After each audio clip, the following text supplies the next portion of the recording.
अस्सलाम वालेकुम जी, मेरा नाम आमिर बिलाल है। नाजरीन, बहुत बड़ी डेवलपमेंट है और जिस वक्त का इंतज़ार था वो वक्त आ चुका है। इतने साल इतनी ज़्यादा बहस हुई, इतने ज़्यादा एक दूसरे के ऊपर इल्ज़ामात लगे और फाइनली दोनों फ्रीक जो हैं वो एक दूसरे के सामने बैठे। लेकिन किस हाल में बैठे, आज की वीडियो में अभी मैं आपको आगे चल के बताता हूँ। बहुत इंटरेस्टिंग सूरत हाल थी। ईरान के दरमियान जो मुज़ाकरात हुए, ईरान और यूरोपीय यूनियन वियना के अंदर इसको होस्ट कर रही थी और दीगर फ्रीक भी वहाँ पर मौजूद थे, लेकिन अनफॉर्चुनेटली अमेरिका इसके अंदर मौजूद नहीं था। लेकिन फिर भी अमेरिका की जानिब से कुछ ऑफ़र्स की गई हैं और बड़ी अच्छी ऑफ़र्स हैं। मतलब कि अगर सुनेंगे आप तो आपको लगेगा कि लॉजिकल हैं, बनती भी हैं। लेकिन अगेन ईरान इसके ऊपर अभी तक अपने मौक़िफ़ के ऊपर कायम है और ईरान ने खुलकर अपना मौक़िफ़ अभी तक सामने नहीं रखा। जुमे के दिन ये मीटिंग थी और इस मीटिंग में क्या क्या चीज़ें सामने आई, क्या क्या अहवाल था इस मीटिंग का, वो अभी मैं आपके सामने रखता हूँ। सबसे बड़ी बात तो यह है कि अमेरिका की जानिब से कहा गया है कि हम बहुत सीरियस हैं, हम चाहते हैं कि ये मुज़ाकरात हों, इसका कोई फल मतलब कि हमें मिले, हमें कुछ इसका फ़ायदा हो। लेकिन यह है कि अमेरिका की ही वजह से मामलात जो हैं इतने ज़्यादा ख़राब हो चुके हैं।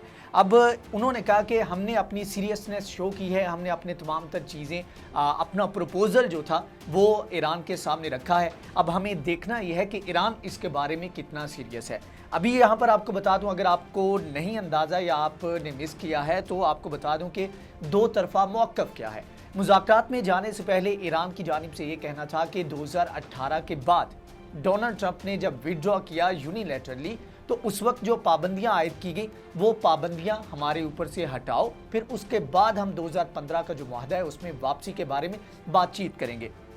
लेकिन अमेरिका की जानिब से कहा गया जी हम जो मुज़ाकरात करेंगे, या दीगर जो फ्रीक थे उन्होंने कहा हम जो मुज़ाकरात करेंगे वो इस बात के ऊपर करेंगे कि आगे जो है मामलात जो है वो किस तरह चलाए जा सकते हैं। और 2015 की डील मतलब कि वो 2018 की जो पाबंदियां उसके बाद लगी हैं उसके ऊपर बात नहीं करना चाहते, बल्कि वो कहते हैं कि हम 2015 की डील के ऊपर कैसे जा सकता है ईरान, वो हम ईरान को प्रपोज करेंगे, जिसको ईरान कैटेगोरिकली डिनाई करता रहा है। अब जब ये तमाम तर सूरत हाल थी और ये सारे फ्रीक बैठे, यूरोपीय यूनियन ने इसको होस्ट किया है, जबकि सिक्योरिटी काउंसिल के जो 6 परमानेंट मेंबर हैं यूएन की सिक्योरिटी काउंसिल के, वो इसमें इस तमाम तर जो है प्रोसेस से इसका हिस्सा थे। अमेरिका को निकाल दे 5 रहते हैं, बरतानिया है, उसमें फ्रांस है, जर्मनी है और इसके अलावा जो है रशिया है और चीन है। अब यह है कि अमेरिका नहीं था। अमेरिका ने बड़ी कोशिश की कि उसको इन मुज़ाकरात का हिस्सा बनाया जाए। अमेरिका के बराह रास्त तो नहीं, लेकिन यह है कि जो निगोशिएटर थे अमेरिका के रॉब मैली, वो वहाँ पर मौजूद थे। कुछ लोग इन्होंने उन होटल्स में रखे जहाँ पर यूरोपीय यूनियन और दीगर मेंबर वहाँ पर बैठे हुए थे, और कुछ लोग इन्होंने ईरान वाले साइड पे रखे हुए थे। लेकिन यह है कि बराह रास्त मुज़ाकरात में शामिल करने से ईरान की जानिब से इनकार कर दिया गया। उन्होंने कहा जी हमने इनको बिल्कुल पास नहीं बैठने देना, और राइटफुली ईरान का ये मौक़िफ़ बिल्कुल ठीक भी है। जब 2018 के बाद अमेरिका वहाँ से निकल चुका है तो फिर उसके पास जवाज़ नहीं बनता कि वो यहाँ पर आकर बैठे और इस तरह मामलात को देखे। हाँ, अगर आगे चल के मुज़ाकरात में कोई इस तरह की डिस्कशन होती है जिसमें मामलात एक दूसरे के साथ तय पाते हैं और अमेरिका वापस आना चाहता है इस मुआहदे में, तो ऑफकोर्स कुछ कंडीशंस के ऊपर आएगा, और वो कंडीशन ईरान पहले ही सामने रख चुका है कि आपने अगर वापस आना है तो आपको पाबंदियां हटानी पड़ेंगी।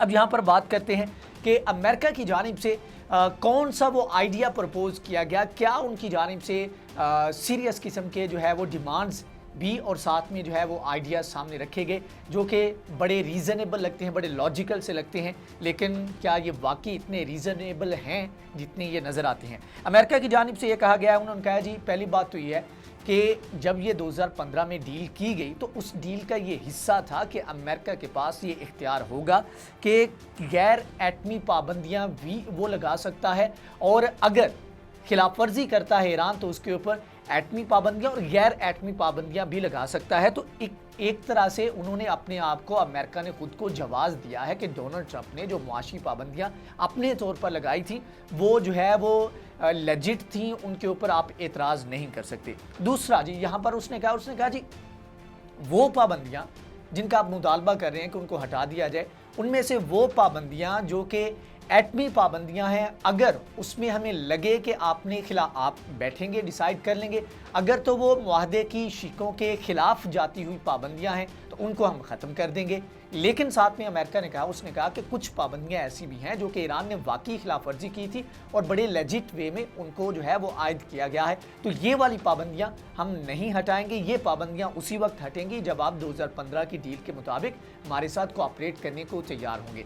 अब ये जो फ्रेमवर्क अमेरिका की जानिब से दिया गया है, ये ईरान को उस तरह सूट नहीं करता। ईरान जो है वो ऑफ कोर्स अमेरिका को समझता है, इससे पहले भी ईरान के साथ हाथ हो चुके हैं कि कुछ चीज़ों के वादे किए गए, लेकिन यह है कि 2015 की जब डील साइन की गई उसके बाद उन वादों से अमेरिका और दीगर एलाई जो है वो मुकर गए थे। तो अब ईरान जो है वो सिर्फ बातों के ऊपर रिलाई नहीं कर रहा, वो प्रेशर भी बिल्ड कर रहा है।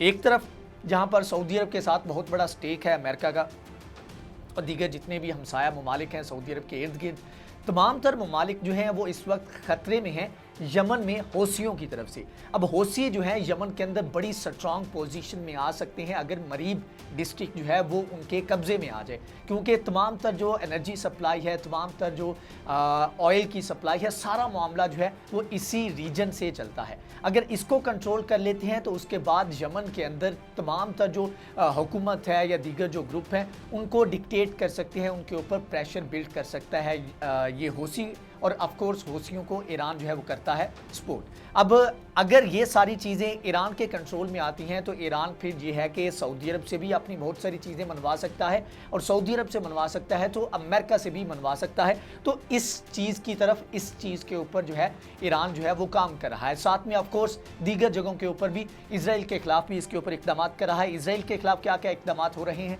वो भी मैं अभी आपको बताता हूँ। एक कह लें कि सर्द जंग या कह लें कि गैर एलानिया जंग जो है वो इजराइल और ईरान के दरमियान शुरू हो चुकी है। अगली वीडियो में इसके ऊपर मैं डिटेल में बात करता हूँ। तो ये सारी चीज़ें जो है ईरान को बेनिफिट नहीं करती। तो ईरान ने इतनी सारी मेहनत की है तो ईरान ऑफ कोर्स वो लेवरेज भी लेगा और अमेरिका को घुटनों पर लेकर आएगा जो 2018 के बाद उसने खिलाफ वर्जियाँ की हैं। लेकिन अगेन ये अभी तक एजेंडा जो है ईरान की तरफ से वाजे नहीं हो सका। अमेरिका ने अपना रखा है, दीगर जो फ्रीक हैं वो भी ऑफ कोर्स बैठे हैं, तो अमेरिका की वजह से बैठे हैं। हाँ, चाइना रशिया का जो मौक़िफ़ है वो अभी तक खुल के सामने नहीं आया, लेकिन अगली मीटिंग में उनका मौक़िफ़ भी या उनका रोल इसमें वो क्या प्ले कर रहे हैं अमेरिका के ना होने की वजह से, वो भी इसके ऊपर मज़ीद जो है डिटेल में बात करेंगे। लेकिन बहरहाल ये वो सारी सूरत हाल है जो फ्राइडे को ये सारे मुज़ाकरात के अंदर ये सारी सिचुएशन बनी, और अगले हफ्ते दोबारा से मुज़ाकरात हैं। अब देखना उसमें है कि उसमें क्या डेवलपमेंट होती है, क्या पेशरफ्त होती है, और फिर उससे बेहतर अंदाज़ा हो सकेगा कि ये मुज़ाकरात किस डायरेक्शन में जा रहे हैं, क्या इसका कोई सोल्यूशन भी निकलेगा या नहीं, ये आने वाला वक्त बताएगा और उसके बारे में हम आपको बताएंगे। अगर ये वीडियो आपको पसंद आई है तो इसको लाइक करें, शेयर करें, हमारे चैनल को सब्सक्राइब करें। नेक्स्ट वीडियो में हाजिर होंगे, तब तक के लिए अल्लाह हाफिज़।